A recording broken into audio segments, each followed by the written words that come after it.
Are back. I'm so excited. Get in here, tag a friend, and get ready to have some real conversation on mental health. It is Mental Health Awareness Month, and we're so excited to be here. How you feeling, Q? I'm feeling amazing. How are you?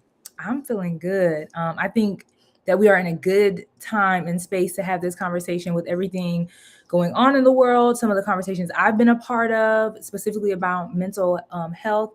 In today's episode, we're calling mental wealth because we understand that if you are a business woman, right, Mhm. if you got them coins, your mental needs to also be where it needs to be. Otherwise, ain't nothing going on. You're And not going to be able to have the success and thrive the way you want. The real wealth that we have is our mental health. absolutely. So, first of all, guys, you know that we have to take a second to make sure that our tech is connected and integrated. So, I see that you are live. I just saw it come Live up over here. on my end, on your end. So, let me just make sure that we're live on both sides. All right. I don't yet see WH Farms Co. Let me look. live. It says that we are streaming, Which but one's let that? me see. I don't quite see it yet myself, but We'll give it's a little this. tricky If sometimes. not, then we already have our backup plan. We have a backup plan to make sure that Team WH Farms Co. is able to tap in. I really feel so good about having this conversation. I keep emphasizing the fact that you are a licensed clinician, Can you tell considering everybody? all that we have seen on the gram and on the internet this week regarding unlicensed clinicians. So I just feel so good about having this conversation in a safe space with someone who has such a vast, area of expertise and knowledge, both through your written work and the clients that you see and the work that you do. And I'm pretty sure the way that you've moved through your own mental health. And so, certainly grateful for that. I still don't see us going live. So, what I'm going to do is request to go live on yours. So, give Okay. me a second. I'm going to join your live. All right. I'm going to get this going. And let's see if it'll let me.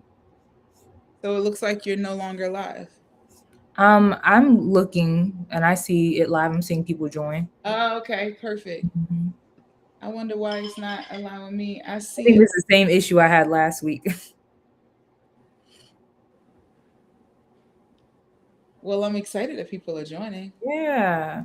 Because this is important. I think that like we're in a space where people want to have real conversations because there are people on here that are grifting and that are not honest about their credentials. And don't get me wrong, like coaches are important. People who people who do other sorts of healing work is important.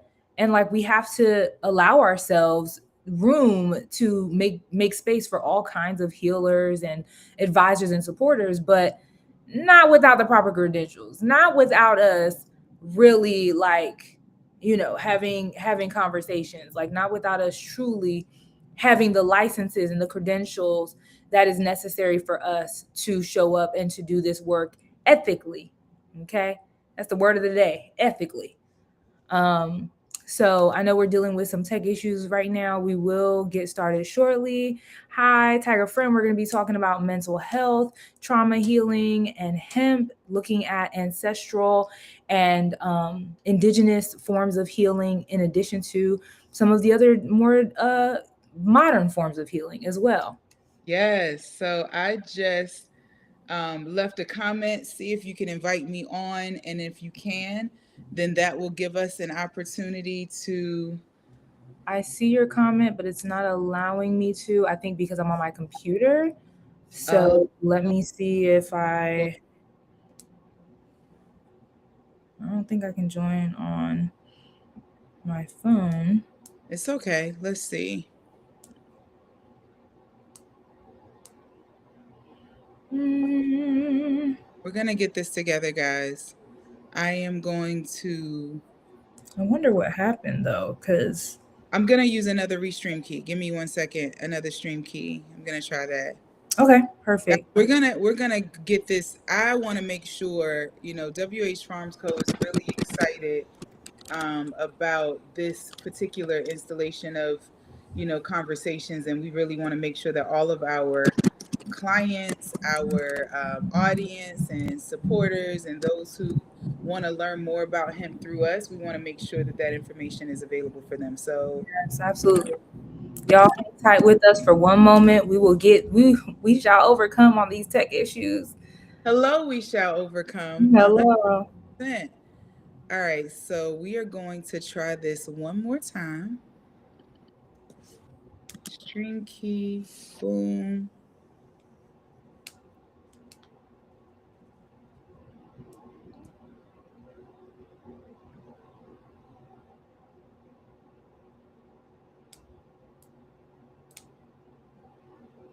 All right.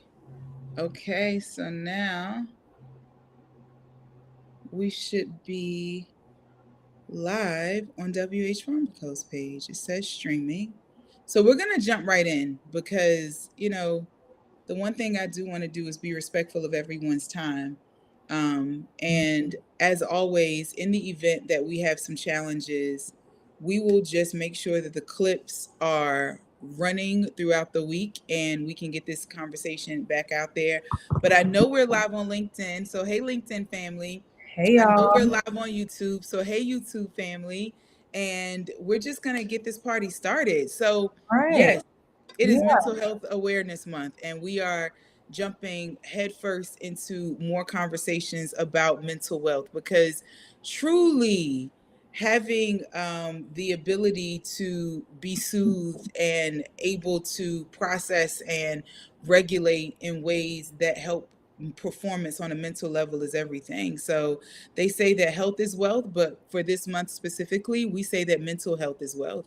So let's jump right into it. Yeah. And that was like I even want to you already touched on something. Every time you say something, Q, you're saying something. Uh-oh. Uh, but even with that, like I think when we have conversations around wealth and generational health and all that, hi, glad to see that you're excited about this. Yes, so glad you made it. Y'all tag a friend if you're watching.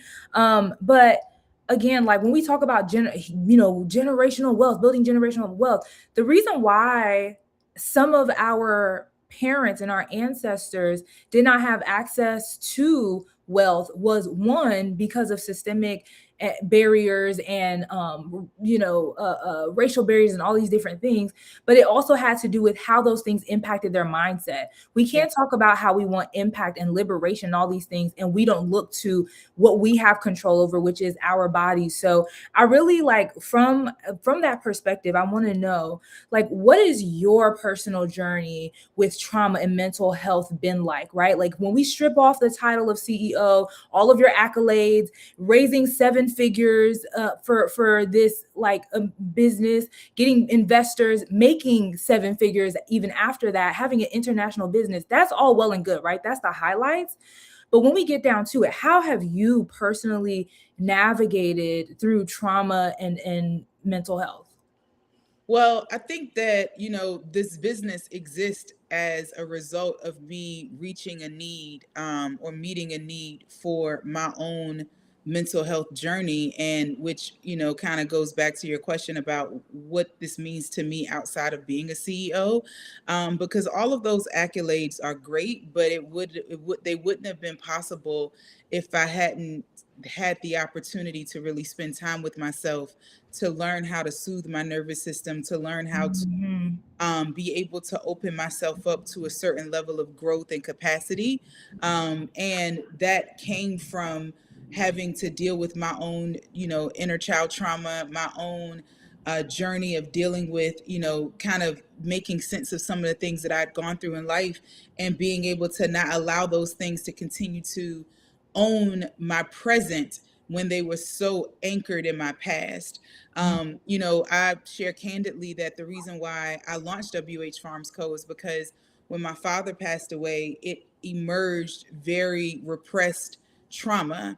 I was held at gunpoint by my dad when I was really young. Years later, I found my younger brother dead, and that was a traumatic experience.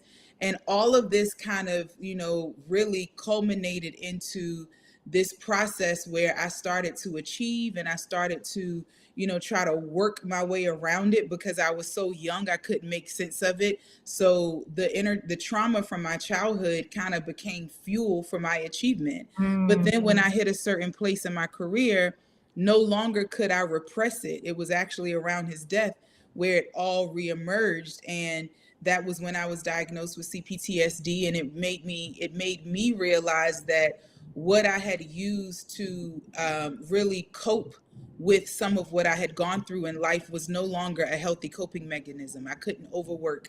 I couldn't, like, not face it. I couldn't try to deny it or erase it. And it's interesting because so many times as adults, we don't realize how much of our normal routine are just coping mechanisms from things that that started decades ago. And Right. so when I had to reset my life and I can no longer anchor my identity in my performance, I had to anchor my identity in my presence.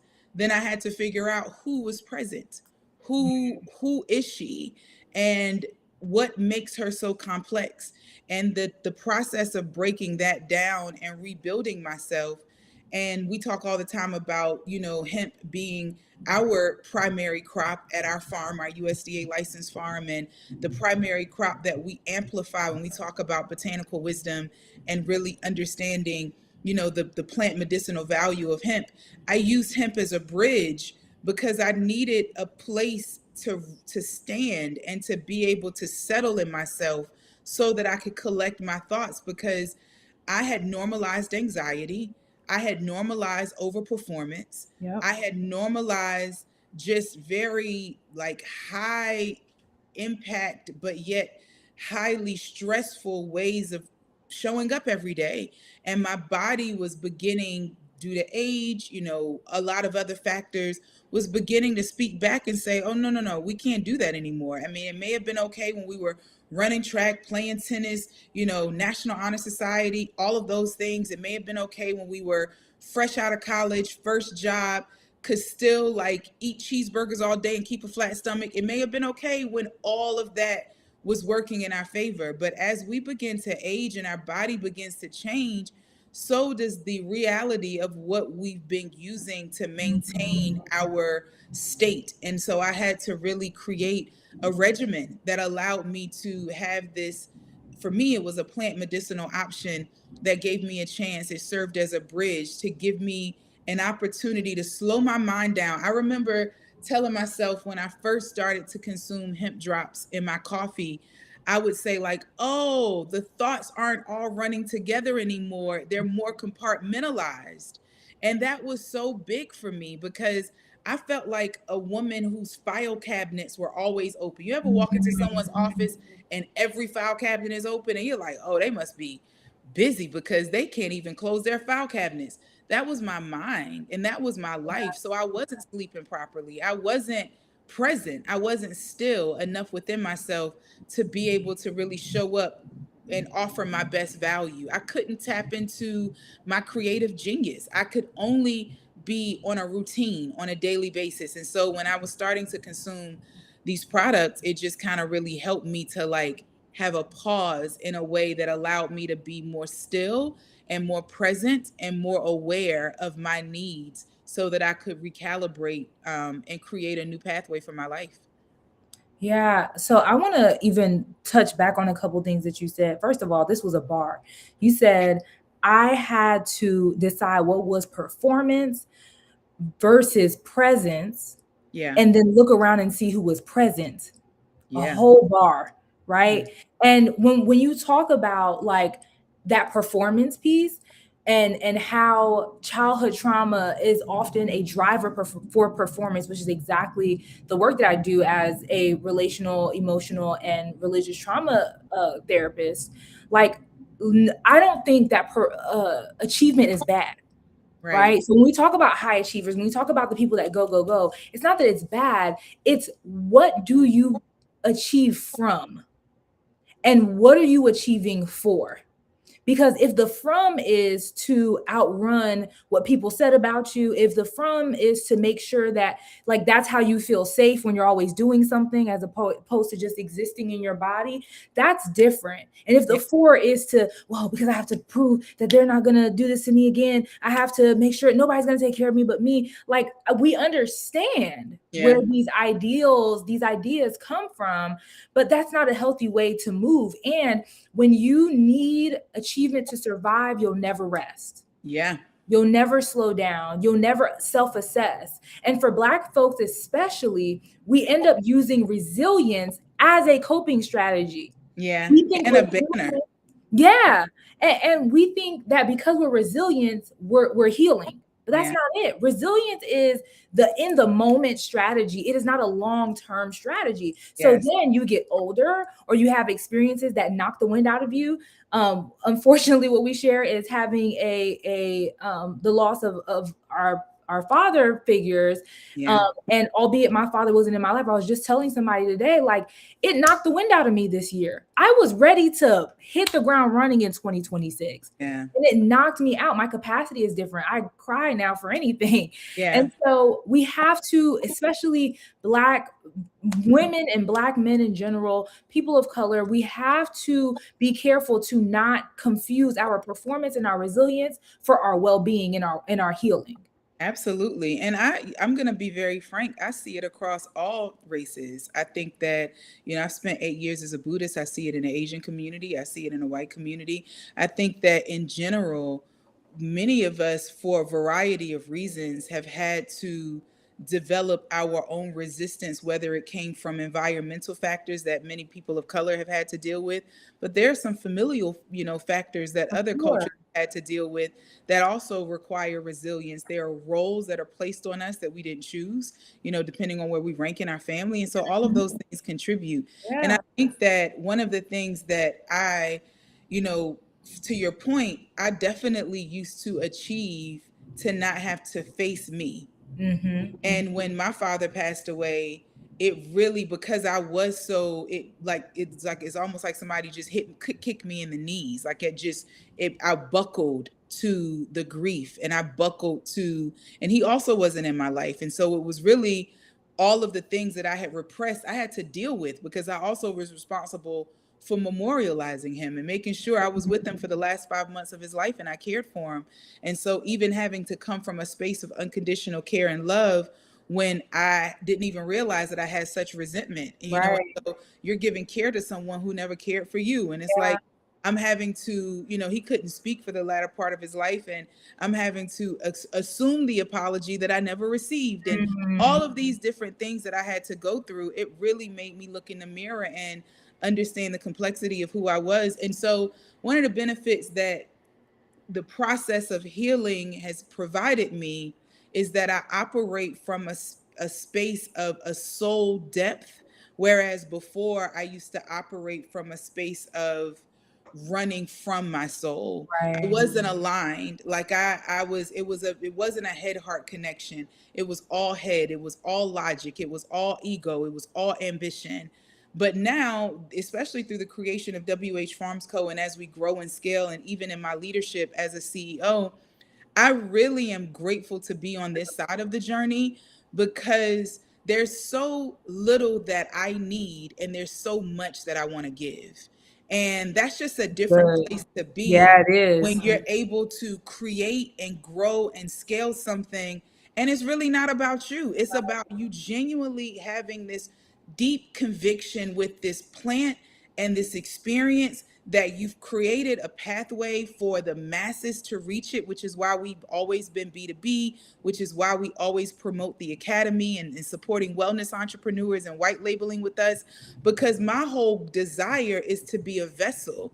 And I realized before that I wasn't as useful as I thought I was. Trauma untapped and unhealed really makes you very ineffective in your God-given purpose. It makes you 100%. very like, it makes you almost self-centered in a way that you don't desire to be, because you get so focused on your emotions and all of the things, and the world needs to cater to you because you have these things. And it's Yep. like when you get on the other side of that and you figure out how to regulate, you figure out how to really, self soothe, and all of those things begin to happen, nothing blocks the energy of creativity from flowing through you. And I think that that's one of my biggest moments of gratitude, was recognizing that I was no longer hindering the gifts that I was born with, and I was able to operate more freely through those gifts because I was operating from a space of healing. Yes, absolutely. And somebody asked in the comments, she said, Mm. how do we address still needing to expand intense negative emotions? I know we desire to display the most productive facets of ourselves, but still address the realness of valleys and feelings. So that Mm. kind of touches on what you talked about as far as regulation, and I really want us to talk about like nervous system regulation as well. Yeah. But first of all, the first part of your statement, KT, is how do we address still needing to expand intense negative emotions? First and foremost, the labels that we put on emotions is what makes it hard for us to feel them. Mm. So calling your emotions negative, that's not, like, emotions are not negative or positive, they just are.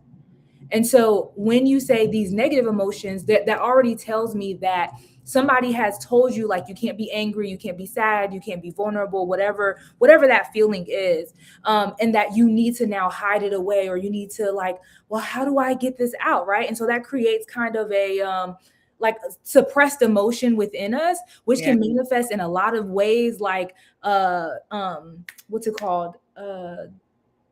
Autoimmune disease. It Yeah. can translate into hormonal disease, physical illness, etc. When we have trapped emotions inside our bodies that we don't allow ourselves to expend. So the next part of your question is, how do we display, how do we still keep our faces intact and still Yeah. look like normal human beings while expressing the realness that's going on? The Can I answer, can yeah, I say something to the first yeah. question before you go any further? Mhm. I love how you says emotions are neither negative or positive. They just are. And I think that I read something today that really stuck with me. You can appreciate the reality of the impact of the emotion and still choose the reaction to the emotion. Ooh, I that's think that good. feeling the emotion doesn't relieve us of the choice of how we react to the emotion. And I think that that may even go into the answer of the second. Now, I'm not the licensed Yeah. clinician, okay? No, Let me but be you know very the clear. thing. But just, in my experience in life, the human experience requires that we coexist with one another. And because we are human and we expect other people to be human, emotions will emerge. Yes. But we can't allow there to be this mindlessness of Mhm. our choice and our obligation to choose what the emotion prompts in us. We still get to control our responses. And I Right. think that that's something that when you really have a more rested state, then you can say, you So can good. really, you can take the impact of the emotion, but you can, metabolize it or alchemize it in a way that allows you to address the impact without reacting and reacting with an identity to an emotion that's either negative or positive. You can just respond. Yeah. Thank you for that, because again, to your point, feeling it does not mean that you have to react to it. Like, you get to just exist with the emotion. I think we do give attention to it. I think we do sit with it, right? When people say, like, sit with those feelings, like, literally take a moment and be like, okay, I'm feeling angry. What does that mean? Is this Yeah. connected to something else? Like, be curious about what's going on in your inner world. So many of us live on autopilot. And so I love that. And my former pastor used to say, like, emotions are indicators, not dictators. They tell us what's going on, but they Yes. don't have to dictate what we do. So Yeah. absolutely spot on. And it does go into that second part, because now that you're mindful and you're making room for those emotions, your job is now to find safe spaces for them. Yeah. Every space and every person and every time doesn't deserve your fullness. I don't care what, everybody laughs when I say it, but I don't care what Brene Brown said. You cannot be vulnerable everywhere all the time. If you're at work and you're feeling big emotions, you can go take a walk. You can't Absolutely. express those emotions with your manager. That's going to put your job in jeopardy, right? And it's hard sometimes when we have to decide and decipher who is safe and who is not, what is safe and what is not. But that is how you build self-trust and self fidelity, as I like to call it, where you're faithful to yourself and knowing, like, you know what, this is not a safe space for me to do this. Let me wait till later. And that's where that choice of emotion, of expression of emotion comes in. But that's all a part of emotional regulation, knowing when, where, and why I'm feeling what I'm feeling, and then Mhm. choosing what that means. Yeah. And that kind of goes back to, for me, the tangible awareness around my hemp ritual helped me to move in a more methodical pace, that I was able to create a stop. Because so often we're operating, like you said, on autopilot, Yes. that we don't even realize that we don't just have to react. We really do get to say, that didn't land well. Right. Okay, let me process that. Let me keep my Mm-hmm. face, but let me process that, because I don't like the way that landed. And how Yep. am I going to respond to that? I'm going to respond, but should I respond right now?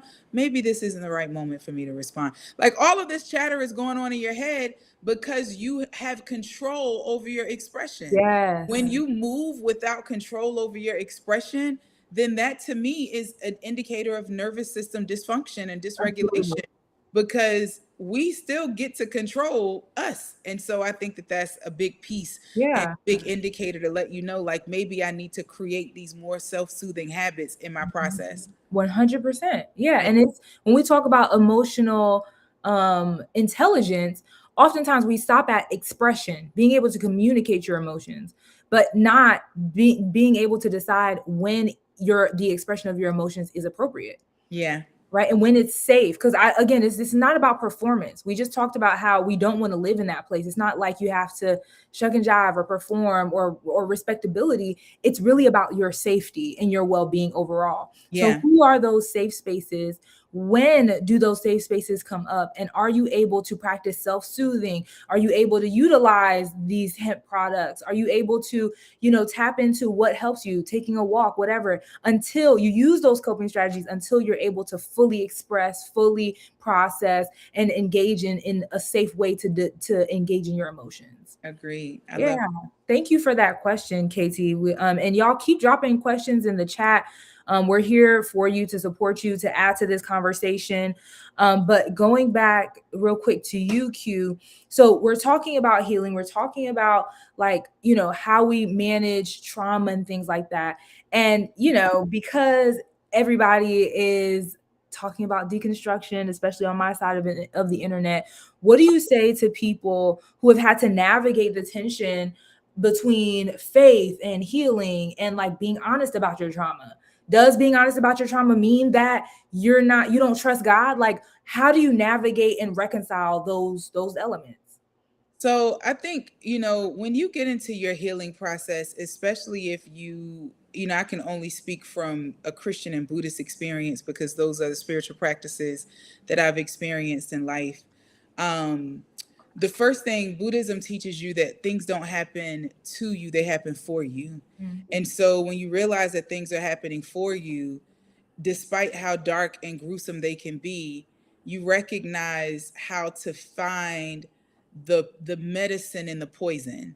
And Mm. so, and you also take responsibility for your role mentally and emotionally to turn poison into medicine. That's a very common Buddhist statement.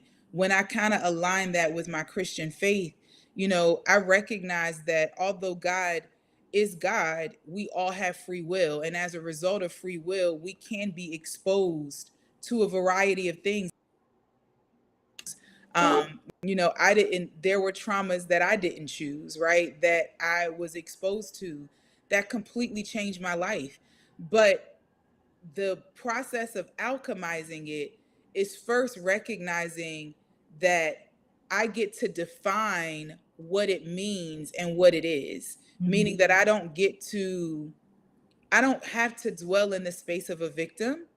And when I don't dwell in the space of a victim, and I realize that although these things happen, although it wasn't up to me, and it wasn't something that I would have desired, I still get to find that deep seed of resilience and faith inside of me. And that's through, whether it's scripture, whether it's gospel music, whether it's testimonials, learning and hearing from other people's stories and what they've overcome, that helps to really fortify my own faith and hope and belief that I too can overcome it. When you think about, just neurology and the neurological pathways in the brain, and knowing that they're always recreating themselves, I don't have to stay stuck in a moment from my childhood and allow that moment in childhood to define the span of my life. Like Yeah. I get to choose every day through a variety of mechanisms how I decide to show up and what I decide to overcome. And that pushing the limit and that moving forward, I think, is really prompted by faith and supported by faith, but it's a decision. And the decision is one that comes from owning the emotion and not letting the emotion own you, Yeah. and not letting the trauma own you, acknowledging the trauma but not letting the trauma label you or name you or dictate the journey for your life. I think that that's something that's really important. And in terms of how I've been able to manage the tension, there is no tension, because when you constantly recognize that you get to wake up every day and choose your outcome, then the only tension is forcing yourself to go a step further than where you were the day before. Mhm. And the requirement sometimes is solitude. The requirement sometimes is recognizing that those around you may not understand. My mom had no idea that my childhood trauma still impacted me well into my 30s. She Mm. was shocked. And I was going through a series of panic attacks and a lot of different things. And she was just like, this stuff happened so long ago. But she didn't realize that because of the expansion that was taking place in my life, because of triggers in an environment from unhealthy, relationships, romantic relationships, etc., that I was being re-triggered. And as a result of me being re-triggered, my body didn't feel safe. And it was really causing a response. But you don't owe your environment an explanation. You owe your body, you say self fidelity, you owe yourself the conversation. And when you owe yourself the conversation and you own that, then I don't really feel like there's a lot of tension, because who are we where's the tension? The tension Yeah. would have to be between me and someone outside of me, and they're Mm. not a priority, right? The priority is with me. And then in terms of your faith relationship, none of us can be, if you read the Bible, no one had an easy walk. And Mhm. so who are we to think that our walk should be even easier than the walk of others who have had issues with blood and issues with family, and Joseph's brothers wanted to kill him, and it was all types of stuff going on with people in the Bible. If you really read the Bible, we aren't fortified in faith because of the absence of pressure. We're Mm. fortified in faith because of the presence of pressure. In Buddhism, they say that your problems are like logs, and you throw the log in the fire so that your fire grows bigger, because the fire represents your faith. There is no spiritual practice that I've ever studied where faith is built in the absence of strain and in the absence of struggle. It's actually through the struggle and through the strain where you find the glimmer of hope that you keep making bigger and bigger and bigger, that creates the opportunity for you to overcome it. And so again, I think that just it takes maturity, and it takes really getting out of your self pity and getting more into, what am I going to do with this? How am I turning poison into medicine? And knowing that you don't have to allow it to define you. Yeah, that's so good. And I appreciate and kind of hate the idea of like faith grows in that pressure, because I'm like, well, why it always gotta be like that? But you're right. I think two things can be true. On one end, I absolutely agree that we need to be decisive. We cannot just let life steamroll us, right? We need to understand that like some of the experiences that we have are opportunities for us to mature, to grow. I think the other side of that, though, is that suffering and traumatic experiences have been weaponized against people to say like this is what God wants for you, right? And it's like the most horrific thing you've ever experienced in your life. Like He couldn't find another way. Like he can only do it like this. And so I think that there is a fine line between like, listen, like, you know, it does require you to lift weights to gain muscle. Yeah. Right? There are very few things in this world that you can do that is worth accomplishing that doesn't come with challenge. But challenge and trauma or suffering in that way is not an inherent like, oh, that's always God, right? Sometimes it's our decisions, sometimes it's other Yeah. people's decisions and they're evil, and then sometimes it is character building opportunity. But you have, regardless, it is still your job. It might not have been your fault, but healing is your responsibility. It Yeah. always comes back to like what we choose to do in the end. So I do appreciate it. You're right. It sucks to hear sometimes, but you're right. Like it does. Sometimes we do need the pressure in order to kind of, sharpen ourselves. And so with that, I have a couple more questions for you, but Yeah. the healing piece, because we Yeah. talk about the trauma, we Yeah. talk about like your journey, but when it comes to healing, what does that actually look like? What did that look like for you? My healing journey was a long, and I mean, I think I'm still on it in some Mhm. regard, but it was really, really long and intentional. It included lots of prayer because, to Galatians points out, I believe it's in Galatians, that long suffering is a fruit of the Mhm, spirit, mhm, right? mhm. So suffering well is a real big thing, like Yeah. understanding, like, how can I be so deep in faith but flinch every time something goes wrong? So it Mhm. included a lot of like spiritual maturity. It included a lot of dialogue, whether it was with therapists, small groups, other people who they were identifying with their trauma, and we were able to kind of like, I had a safe space to be able to unload and unpack some things. It included movement because trauma Mhm. can trap itself in your body. Yep. I remember having some sciatica nerve issues. I remember having a vagus nerve issue. Like, really, just finding myself having to figure out methodologies to move and keep movement in my body so that you have to do that. And so healing and then it also included me being willing to be a vessel so that other people can access ideas around healing because of things that I'd gone through. So being comfortable enough and removing the shame so that I could communicate through some of my struggles and really help people, identify their own pathway to healing. Building this company has been therapeutic for me because seeing people be able to access something to support their healing journey through products that we develop and create, that to me is healing. So my healing process has been inclusive of so Mhm. many things and so many aspects of myself. And the reason why that's been so valuable is because you need it all. It isn't linear. You Yeah. can't, sometimes people think that talk therapy is the only way to make it. Sometimes there are other methodologies that are as impactful or more impactful. And I think it's very important for those to be acknowledged for sure. Yeah, thank you. We have two things in the chat that I want to Yeah, I see address, them. And then I'll ask We you are loving the more for that. engagement, guys. Yes. Thank you. Thank y'all for being here. So Bianca, she said, "I hate the thought of suffering well," and I knew that that was going to come up because I was going to mention it. I agree with the idea of suffering well, but I think that we have to change what that means because Yeah. in common like evangelical circles, we are taught that suffering well means, oh, be quiet, like just let it happen, almost like the Mel Robbins thing, like let them. And I think that that is not exactly what suffering No, well means to me. So I want to hear your thoughts on that, and I can tag anything else. But yeah. when you say suffering well, what does that mean from your perspective? So, a lot of what we end up suffering through, we don't choose consciously, right?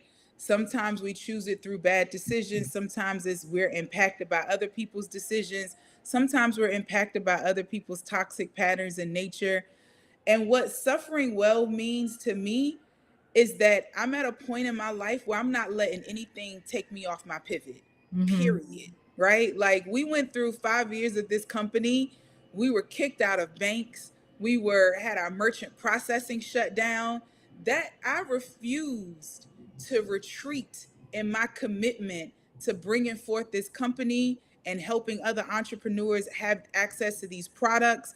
Because because I move through life missionally, and Mhm. I believe that there's a purpose that I was created for, then I also believe that there is opposition to my purpose. And because I believe that there's opposition to my purpose, I am constantly making a declaration that no opposition is going to knock me off my pivot. That's what I mean by suffering well. Does that mean that I may go through an unsuccessful marriage that's absolutely horrible and emotionally abusive and still, but that's not going to be an excuse for me not to show up, because unfortunately nothing's knocking me off of my pivot. If does that mean that when things go crazy in my relation in my business, I'm going to just crawl under a rock? I might shed a few tears. You know what I'm saying? I might have to go take a nap for a second. But it does not mean that I get to shut my life off, because it's almost like priming a water pump. Think about how when you're priming a water pump and water's coming out of the ground, you have to build up this Mhm. momentum. You got to pump and pump and pump until, and when you don't see anything, just to get a steady stream of momentum. But if I stop pumping every time I got an arm cramp, every time someone distracted me, every time I got upset, then all I'm watching is the groundswell of water go backwards, and I got to start over again. And at a point in life, you just get tired of starting over. You get Mhm. tired of retreating when you realize that if you're doing something well and you're being used by a greater and higher purpose in a positive way, expect the opposition. And if you're going to expect the opposition, that doesn't mean that the opposition may not get the best of you from time to time. There have been instances, poor relationships, etc., that I've been a part of, where I've really been, in my opinion, inconvenienced, right, by the opposition of negative energy. But it doesn't mean that it's going to win. I'm going to fight until I win. I don't know anything else. I refuse to process anything else. If I can't turn poison into medicine, then I'm just not done yet. And that's just the way that I process things. Yeah, I appreciate that. I think I agree. Like experiencing things in life don't doesn't mean that we completely shut down. And but I do want to add as well that suffering well doesn't mean that you don't need support, right? Absolutely. You need, similar to what's that story in the Bible, as far as what's his name? I think it was Moses, where they held, yeah, Aaron and I forget the other one, held his arms up in battle because that's what was their victory was dependent on that. So he didn't, go lay down and take a nap, but he did get support in order to make sure that the mission could be accomplished. And you know what? Sometimes you do take yourself off the field, depending on what's going on, I was depending about on to what say it the is. same thing. Yeah. Sometimes suffering well doesn't mean you don't remove yourself from the environment. Hello. Well doesn't mean you don't cut these people off. Suffering well doesn't mean that you allow for the pain to be inflicted. You basically, in suffering well, recognize it's like, oh, you got me on the cheek, I got you. But that doesn't mean that you've defeated me. And that's what I mean by suffering well. Yes. Recognizing that defeat is Ooh. not, and you got to choose to be defeated. I don't operate from that mindset. Yeah, it reminds me of that scripture. Oh my gosh, where is it? Second Corinthians 4:9, where it says, "We are persecuted and but not forsaken, cast down but not destroyed," and on, because like there is a reality there. You've likely experienced something really, really hard. So yeah, you've been hit. You got hit. You got hit. But And we're not getting out the game. You gotta, my boyfriend, every time I'm trying to open something and I'm feeling, he'd be like, "Fight back. You gotta fight back." Like it's okay to take a swing back and to be like, you know what, I'm not letting this knock me down. Oh, you thought that this was going to distract me from my purpose. I'm gonna take a second, but you know what? I'm getting right back in the game. It's not allowing ourselves to abandon our position, right? that's Not it. get knocked off your square. Yeah. But whatever you need is what you need. And you kind of tagged on to KT's question, which was like, does lack of reconciliation constitute as true forgiveness? And yeah, it does. Yeah, There is absolutely. nothing. Forgiveness and reconciliation don't mean the same thing. I keep my heart posture solid toward Christ, which means that I guard my heart because from it flows the issues of life. I have no room to hold resentment in my heart. So I forgive and release you in love. Yeah. But that release is very real, meaning Hello. you don't want the reconciliation. You don't even have to ask for the forgiveness. We may not ever talk about it again, but my heart posture is going to stay solid. So, yeah, no, I definitely believe that forgiveness and reconciliation are not the same thing. And forgiveness is what we've been called to do. We have not been called to be in relationship with Yep. people who are hurtful, people who are dismissive, especially let's talk about mental health awareness. There are so few people who have true empathy. And we talked about this last week for mental health. And because they don't have that empathy, they can be abrasive, they can be dismissive, they can be overly judgmental. I don't have to be in relationship with you. We don't have to be in community with one another Yeah. in order for me to walk in love and honor the fact that I don't hold anything negative in my heart, because I need the purity of my heart, because I need the issues from my life to flow purely. I don't want any problems. Yeah, exactly. And like there's scripture that talks about not casting your pearl to the swine. Like everybody does not deserve. Some people, some of the people that you need to forgive or that you're in the process of forgiveness with, they are the swine. Yeah. And your reconciliation, meaning your presence, your time, your energy, your investment, is your pearls. Like everybody doesn't deserve that. And the reality is, when you said that the ultimate goal of Christ's ministry is reconciliation with the church, baby, that's God, that's Jesus. Hello. I think, and listen, y'all already know I'm deconstructing. So by all means, this is the part where you block me if you need to. But I think that we be putting Jesus stuff on people. Like he died on the cross. You couldn't do that. Okay. He, can reconcile all people unto him, not your job. Your Yeah. job is to be the best person you can be based off what you know about him, to Yeah. reflect his glory in the earth, to be a mirror. But for you to now take on the idea, like you don't have, and we're joking about it, but you don't have the same mechanisms Jesus has. You are human. He was There in are debt some you to death can't hour. if it was up to me, ain't nobody sins getting died for. Okay? Because I don't have that in me. So I'm be like, I'm dying for everybody's sin except for Joanne, who bullied me in the 7th grade. Because I'm human. Okay? I can't. So we have to stop putting like God stuff on people. And Yeah. and sometimes it's about your safety.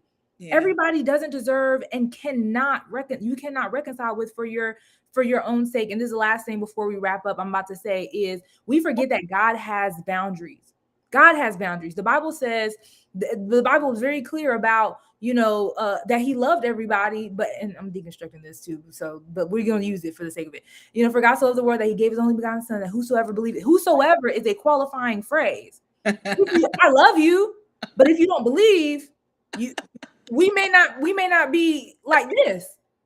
Love you, forgive you, and goodbye. All right. If God has boundaries, so can I. That's my sermon for the day. Absolutely adore your sense of humor. See, this is why they don't invite me back to the church. I know. This is why I don't get to talk in church anymore. So I want to say, I want to ask you really quick, to close this out for other people who are navigating their healing, to you now. Yeah. What does freedom, peace, and emotional wellness look like, feel like? What is it like for you now? Ownership of choice. Ownership of choice. Well, That's that's what it good. looks. That's what it feels like. It feels like, I am grateful for this amazing life that I am able to lead and live in all of its inconsistencies and in all of its ups and downs. I am living the life of my choice. And every day I get to live and exercise within my choice. That's That's beautiful. freedom. And when I think about freedom and healing in conjunction with one another, I recognize that I'm only able to make healthy choices because you live and die by the choices that you make, Mm-hmm. because I come from a healed perspective.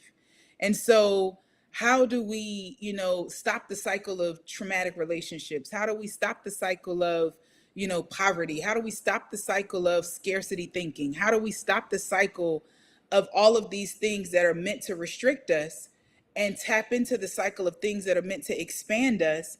Is through navigating our internal world, identifying that healing, and then beginning to allow the healing to shift our perspective. And with that paradigm shift comes the brilliance of better choices and Yes. being able to live in that freedom. So I think that that's what it looks like and that's what it means to me. Hmm. And I, wish that for every person. That's the reason why we're so excited about, partnering with wellness entrepreneurs and Yes. business owners who really are helping improve the lives of people. Because especially from a beauty and wellness perspective, the nervous system is just obviously the greater system is the endocannabinoid system, which I know we talked about last week, which the body has an endocannabinoid system, pets have an endocannabinoid systems, the cannabis plant has a phytocannabinoid system, and the alignment of those systems help to create what's called homeostasis. It gives us a natural balance. It resets us in a way that we're able to operate with more access to soothing, healing, and ease and calming properties. And how much better would your day be if you didn't feel that you had to like rush through it? Yeah. How much better would your client's day be if they felt as if they were able to show up full and present with you, as opposed to being in your chair or being on your massage table or being in your physical training session, but not feeling really present and anchored in themselves and in their body? And so as a result, they're not getting the full impact of it. It's like absorption rate. How much of your life are you really absorbing? That's Right? good. Like, how much of your life are you absorbing? And so Yes. we are super excited because through the academy, obviously, Yeah. the way that we offer small batch manufacturing, that we have this white label program where through our products from the hemp grown on our ancestral farm, we're able to bring forth access to these tools for people to reground, to recenter, to reset, and to be an aid to their healing process. We make no FDA claims, just testimonials and just the scientific research behind plant medicine. Yeah, and I just wanna, add on, first of all, everything you say is just so spot on. Like, yeah, healing is evidenced in your decisions, and sometimes that looks like getting the help and support that you need and accessing those things, and so hemp-based products is one way to, like we've been talking about, creating that bridge towards healing to calm that nervous system, to help support you in your healing journey and in your healing goals. But the cool thing about WH Farms Co. is it's not just about you trying the product or buying the product. Like, that's not what we're saying. We're even saying that as you can develop a whole business around healing and bring this to the world in addition to your own life. So if you want to learn how to be a wellness entrepreneur, if you are a wellness entrepreneur, if you're a therapist, if you're a entrepreneur at her and you're like, what else can I get into? I'm gonna let her handle the numbers. But this is a fast growing field, especially like as we continue to move on and people are starting to look towards more grounded organic methodologies and tools for healing. Like, Yeah. learning how to get into this space, into the hemp space now, is so important. So through the CBD Academy, it is a self-paced program that is 6 weeks, if you are to do it in that time. And you will learn from international industry leaders, of specifically Q Nicole and her whole team of scientists that have formulated these products according to ancestral and scientific wisdom.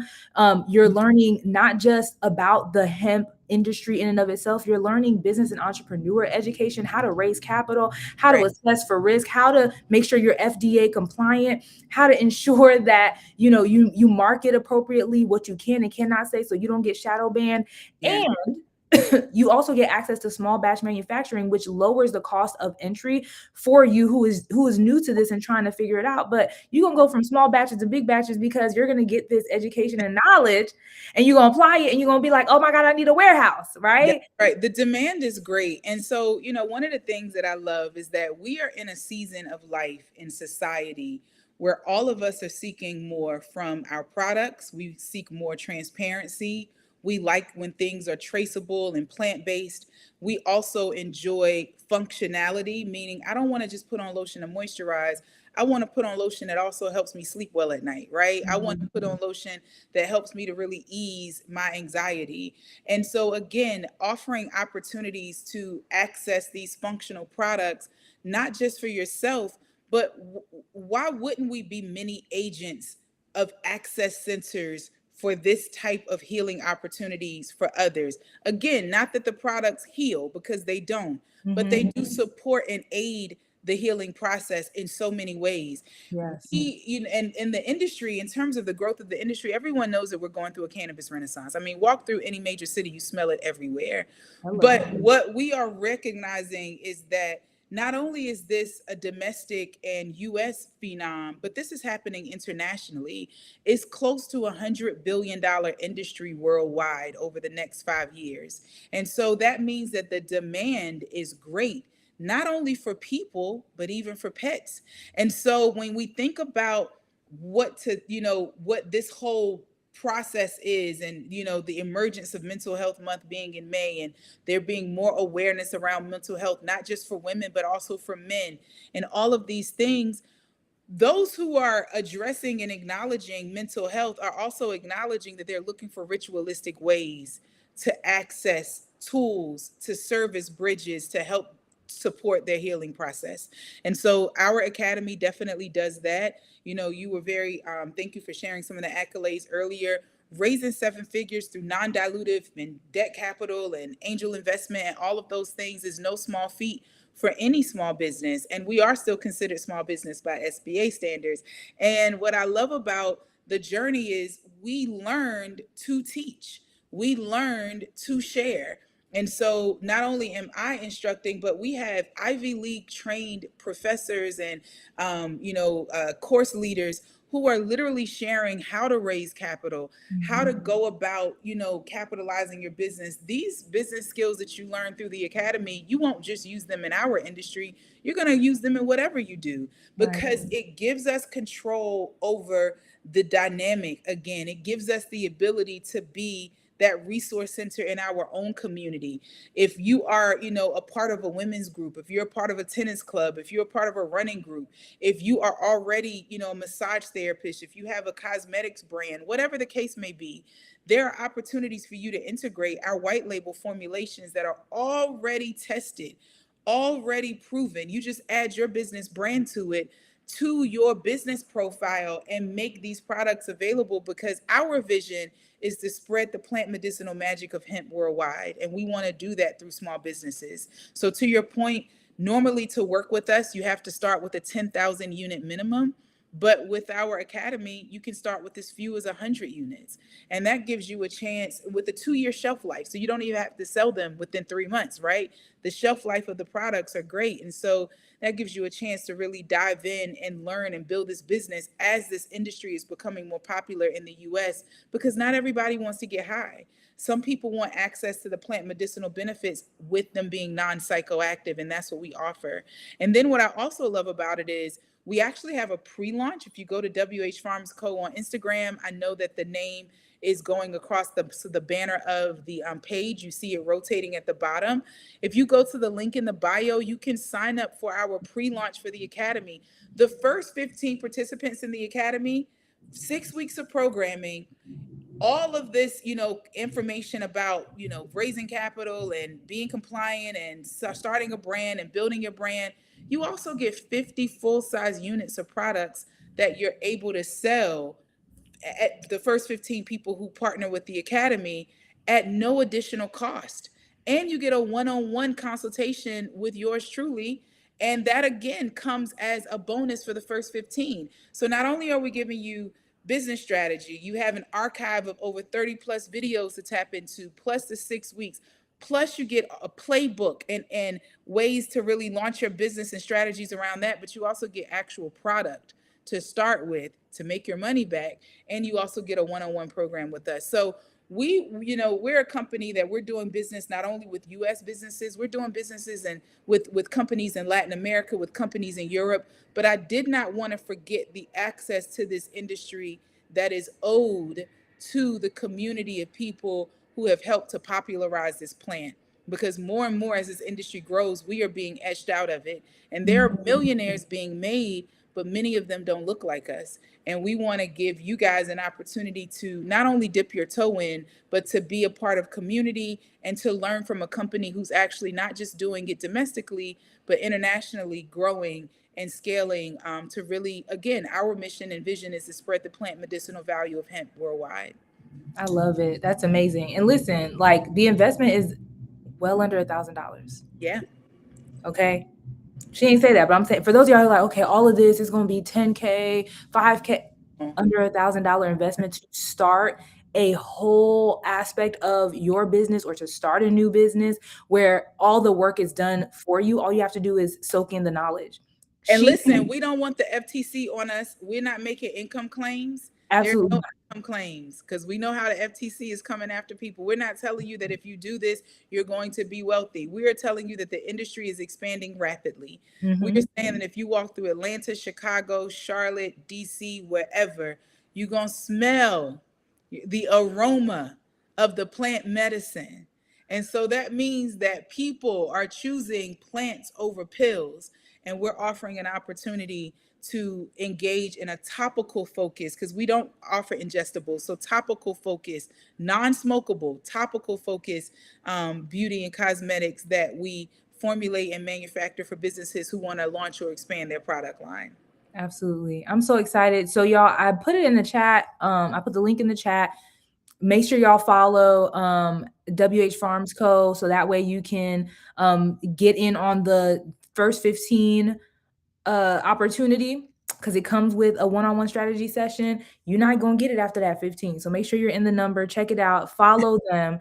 And any closing words? No, poison to medicine is my only closing word, right? Like I know that sometimes we want to add a period where we can really choose a comma. We don't Mhm. have to. My pastor's been talking about, choosing to turn the end into then, meaning we don't have to create an ending where the story is still being written. And that just comes from that mental fortitude and willpower, which is the muscle that we get to develop so that we can actually have the life of our choosing. And that to me is the only closing word. We want to see you guys back next week. We're coming back Monday, not Wednesday, but Monday. So that we can, keep the party going in May, Mental Health Awareness Month. I Yep. want to thank you. You are such a phenomenal host. I love the fact that you make this palatable for people and you give them access to this information through your profession. Thank you for the work that you've done to be the expert and the professional that you are. For those of us who have truly experienced trauma, we appreciate your role in our healing. So thank you. Thank you, Q. I appreciate it. And your brilliance is always a delight. Thank you so much for sharing your wisdom with everyone. Y'all make sure you follow WH Farms Co. We will see you on Monday, and we're going to be talking about love. Okay. So don't get the tea. You don't want to miss the tea. So come back Monday, 3 p.m. Eastern Standard Time. We love y'all. Good night. Bye, guys.